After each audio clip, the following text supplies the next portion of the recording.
Kinakabahan niyo naman ako, Nay. Hindi mo laman lang kayo pasabi. Ako ang kinakabahan kapag naiwan siya sa inyo eh. Pag nagpaalam ba ako, papayag ka. Ito talagang nanay mo. Siya na nga yung nangidnap.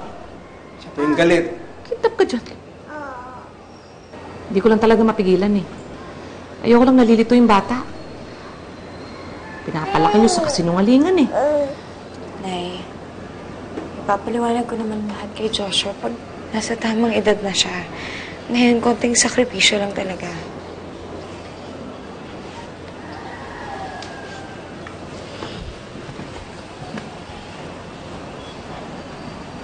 Pasensya ka na, anak, ha? Kung lang naman itong inaalala ko, eh. Patong-patong na iniintindi mo. Hindi ka na nga magkaandoraga dyan kay DJ.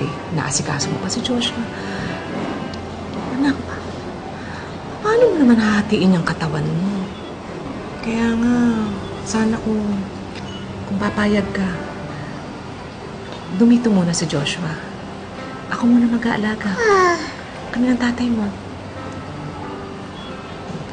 Maghihiwalay niyo po kaming dalawa, Nay.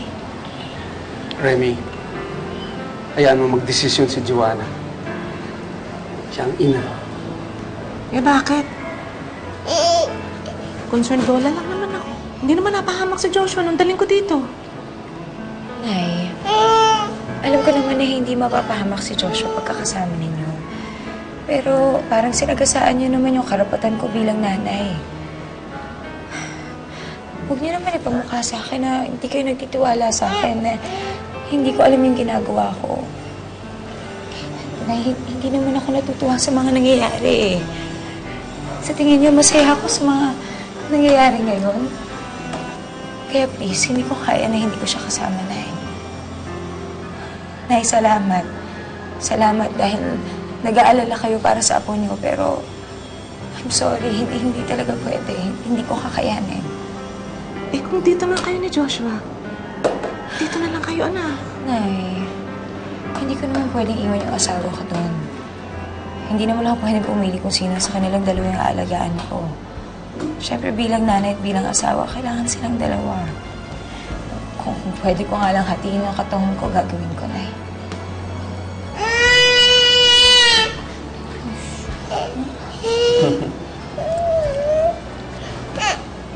Sige, pumapayag na ako na huwag na dumito si Joshua. Pero Joanna, ipangako mo sa akin, ha? Kapag hindi mo na kaya, magsasabi ka sa amin. Magsasabi ka sa daddy mo. Kinabala eh, ha? Pangako mo sa amin yan.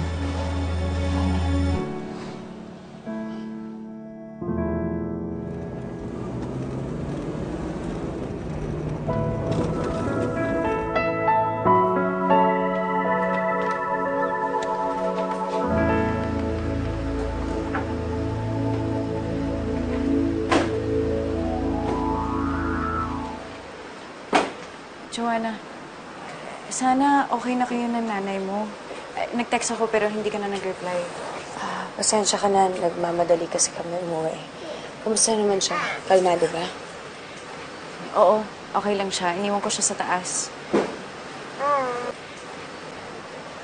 Babes! Sige. Sandali lang. Sige, ako nang bahala. Babes! Go, go, go. Ba't may baby yun? Wala. Pakita mo sa akin yung pinagpipintingan mo. Sige na. Kala ko may nakita akong baby. Wala. Baka akala mo lang yun. So, explain mo nga sa akin. Pwedeng patry. Gusto mo? Oo. Ay, Sorry. sorry. Dito mo lang hawakan. Dito. Yan, Okay. tapos pagano. Okay. Anong Ito. kulay?